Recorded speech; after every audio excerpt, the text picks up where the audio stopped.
আজকে বানাবো south Indian স্টাইলের সাম্বার ডাল। প্রথমে প্রেসার কুকারে একটা আলু, একটা ছোট গাজর, লাল ডাঁটা, সজনে ডাঁটা দিয়ে পরিমাণ মতো জল দিয়ে নুন আর হলুদ দিয়ে আমি দুটো সিটি লাগিয়ে নেব। তারপরে একটা কড়াইয়ে তেল গরম করে শুকনো লঙ্কা, জিরে, পেঁয়াজ কুচি আর কালো সর্ষে ফোড়ন দিয়ে ভালো করে পেঁয়াজটা ভেজে আসলে তার মধ্যে অ্যাড করবো কারি পাতা। তারপরে ওর মধ্যে অ্যাড করবো টমেটো সস, আদা কুচি। ভালো করে কষিয়ে আসলে তার মধ্যে নুন, চিনি আর সাম্বার মশলা দিয়ে আরেকটু ভালো করে কষিয়ে নেব।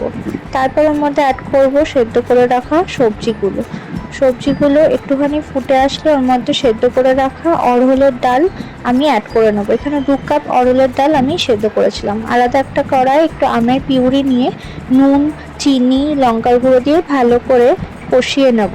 তোমরা তেঁতুলের টকও ব্যবহার করতে পারো, যেহেতু আমের সিজন তাই আমি আম ব্যবহার করেছি। তো চলো, রেডি হয়ে গেল আমাদের সাম্বার ডাল। এটা তোমরা ভাতের সাথেও ট্রাই করতে পারো। বাই।